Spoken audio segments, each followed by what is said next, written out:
ultrasound day. So let's go.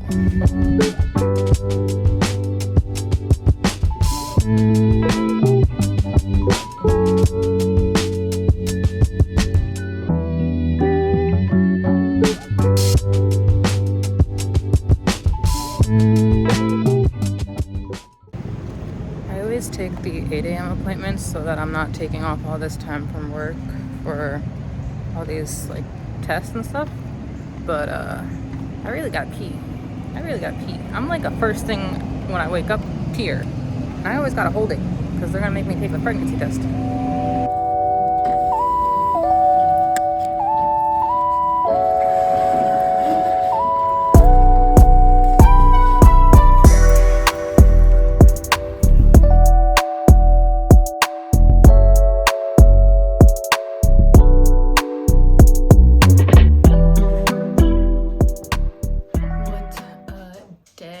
It is, I don't even know. I think it's 5. I don't know. I'm pretty sure when I was walking into the clinic this morning, I said, you know, I like to do the 8:15 appointment so that I don't have to take all this time off of work so that I can be ready for starting at 9. That was Keija knocking over a broom. 5-6 times that I've had to go into the clinic. Like, it was my consultation, it was my initial blood work, my first ultrasound, my second ultrasound, my actual IUI, my other blood work. Okay, so like 7-8 times that I've been in the actual clinic. Only once have they ever been like super behind. And that was actually my actual IUI day. They were like super behind and I was really stressed. But every other time it's been, if I have my 8:15 appointment, I'm in and out. I'm in and out by 8:30 because I'm usually showing up by 8 anyway. So like I'm usually even out before my appointment time at 8:15.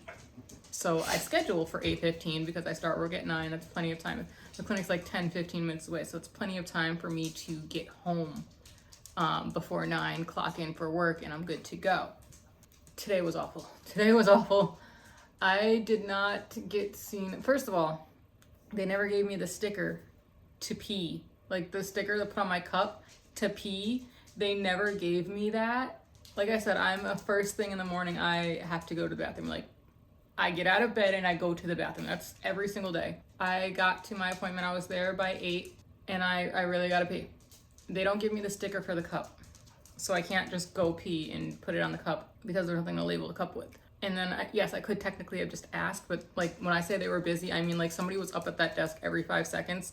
That I felt like I was a burden if I walked up and said, hey, can I just go pee? And I was also like, it's fine. It's like 5 more minutes.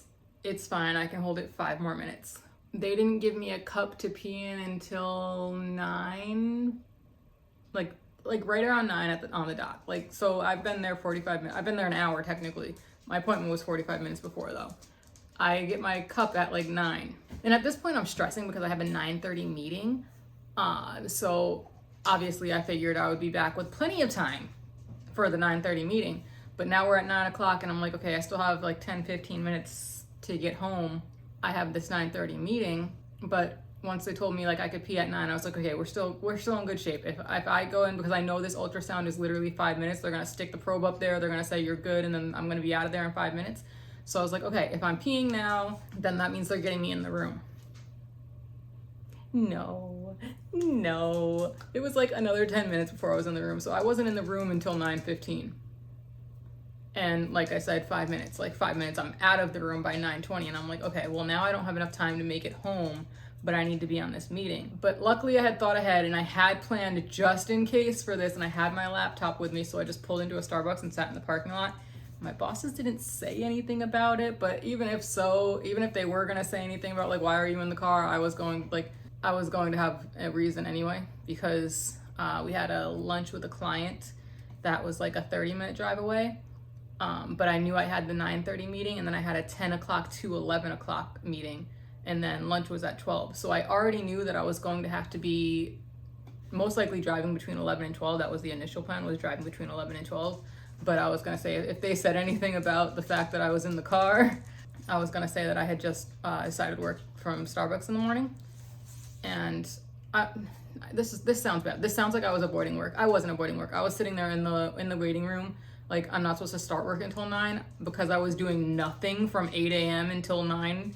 I was working in the lobby. Like I was working in the lobby, I was still working, and then I just pulled into a Starbucks and I was working there. So it's like I was still doing my job. This isn't me doing that whole like meme thing where it's like, oh, you're work from home but you're not actually working. I was working. I just wasn't at that desk, and it's okay. As long as my work is getting done, it doesn't matter that I'm not sitting at that desk. Callie is supposed to be getting Prozac, but Callie can only have that once a day. I was intending, initially, all going according to plan, I wasn't going to give it to her before I left for the 8:15 appointment. I was going to give it to her before I left for lunch. I was planning on coming home, obviously, by 9, only being gone like 30-40 minutes, giving her, and then I'd be home working for a couple hours and then giving her that medicine around like 11. Because I didn't get to go home, because I had to pull into that Starbucks and I had to work from 9:30, I had the meeting from 9:30 to 10, and then I had the 10 to 11 meeting, and then at that point I just have to go to this lunch meeting. She didn't have her medicine. And honestly, all things considered, I got home to like the easiest mess ever. Like that was not a bad mess. Considering what I've come home to in the past, that was not a bad mess. I did not mind that. Now we're at lunch, and I was a little early for lunch since it only takes me like 30 minutes to get there. I was a little early for lunch, so again, I'm sitting there in the lobby and I'm working because I'm just working whenever I'm not actually driving. I'm working in the lobby when I get the message. My clinic is using this new app to give us like our lab results and our next instruction. So I get the message from my care coordinator, and she's like, I sent your scripts to the pharmacy. Make sure you order your Avidrel, and here's your next steps. And then I'm like, crap, I meant to tell you to change the pharmacy, because GoodRx, and I mentioned this in my previous IUI video, I'm gonna mention it in this one too, because you guys need to be saving yourselves money on these medicines because they're insane. I had previously, last cycle, so in November when I ordered these meds, Walmart told me the Letrozole was gonna be $80 and the progesterone was gonna be $15. Now, the 15 is fine, that's fine. That's like pretty much where it's gonna be, what it's gonna be no matter what. The Letrozole though, that's where you need to check GoodRx, because that $80 is like the list price with no discounts, which just means that Walmart doesn't have like an active contract with it right now. It can go for like 13 at CVS or like 15 at Costco or something. So what I did in November is I had them transfer, but this is the other thing, you have to make sure that the CVS you're trying to transfer does same day transfers. So where I'm at, there's a CVS like outside, there's a CVS on the main road, a standalone CVS, and then there's a CVS in Target. The one that's on the road will not do same day transfers. They do 3-day transfers. With Letrozole, because I need to start that today, I can't do a 3-day transfer. I need it today. I need a same day transfer. So I just go into the one in Target and I say, hey, can you do a same day transfer for me? They're always fine with it. Their thing is just, as long as the other pharmacy answers the phone when we call to transfer that, yes, we can do it. So my Walmart is also really good about that, but I also gave them a call and said, hey, Target is going to be calling you in 5 seconds to transfer that script. Make sure you transfer it. And they're always amazing about it because they understand like the difference of, I paid $19 for my Letrozole today versus the $80 that Walmart wanted to charge me. And it's like, maybe that's not the end of the world, but when we're already paying this much for all of our fertility meds and all that, save yourself the $60, $70, do it. So that is good. I have both my meds now. That was a lot of running around, obviously, because I had to go to the 2 different pharmacies. I could have transferred them both, honestly. I could have transferred the progesterone too, but that doesn't matter. I think it honestly would have been more expensive if I transferred that one, which that one was like $14 versus $19, which that one I'm like, okay, I'm not gonna be that picky, but I was like, just leave it at the $14 one and I will go do that. But yeah, and then my Avidrel is ordered. That one was so much easier this time. Remember last time I told you guys that I wasn't sure because the verbiage that my care coordinator said was like, if you need the trigger shot, then we'll order it. She didn't say that we were 100% for sure going to use the trigger shot, so I never ordered it. And then I go to my follow-up ultrasound and they're like, yeah, you can trigger tonight. And I'm like, I can trigger tonight, but I don't have those meds. So I had to rush those for same day delivery, and the pharmacy's right in Miami, so it's not too bad, but for same day delivery, it was literally double the price. Like I paid $127 today for my Avidrel. I paid $320 for it in November because I needed same day rush. And that's with shipping. The $127 is with shipping. It'll be here tomorrow. And then I just have to keep it in the fridge until my trigger day, which All of this is in the app as well, so I don't have to like remember what meds am I taking today, how much, what am I doing. It's all in the app now, and it's so cool. I really love that they implemented this feature. I start lectures all tonight. I should take that in a few minutes. I don't want to do 5 o'clock on the dot, but I will do like a 6 o'clock because you're supposed to take it at the same time every day. That's for the next 5 days, and then I start doing my ovulation test strips. my ovulation test strips on the 21st, and report back if I have a positive test. Not likely for me because I am a late ovulator. I usually ovulate day 15, day 16, and I'm scheduled for my follow-up ultrasound on the 24th, which is right around that day 15, day 16. So I'll obviously be taking my ovulation test so I don't miss it. But that's when my follow-up ultrasound is. She said to bring my Ovidrol with me in case we are triggering at the appointment, which will be interesting if that's the case. But I'll bring it with me, and then, yeah, that means we might be, if I'm triggering on the 24th, which is a Thursday, that means my insemination might actually be on Saturday, which would be honestly great. I did just request Friday off regardless, just in case my IUI is on Friday. I did request Friday off PTO, but my IUI is most likely going to be Saturday, which I'm happy for because I remember from last time that the day after my IUI was worse than the day of. Like the day of my IUI, I felt fine. I felt nothing. I could have worked. I just didn't want to. But the day after was the day that I was really sore and really nauseous. So that being on the weekend is like perfect for me because that means I'll have Sunday off regardless and I can just recover then. I also remember that I was really sore after the trigger shot. Like my ovaries were really sore after the trigger shot. So I just took Friday off. You don't need to. If you are watching this and you're like, oh, do I need to take time off for my IUI? No, absolutely not. You do not need to. I was never in so much pain that I couldn't work. I wasn't even really in pain. I had some cramping. Like compared to the cramps that I deal with on a monthly, it was nothing. Maybe it is for someone else, but for like me, it was nothing. It was like I just had a really good day at the gym. So you don't need to take the time off. I prefer to, just because my job kind of ticks me off sometimes. It really gets on my nerves, and I really like to make my IUI times as zen as possible. I like to keep it as calm and chill as possible. I don't want to be stressed. I don't want to be annoyed. I want to be in my little bubble of happiness and joy. So I took Friday off.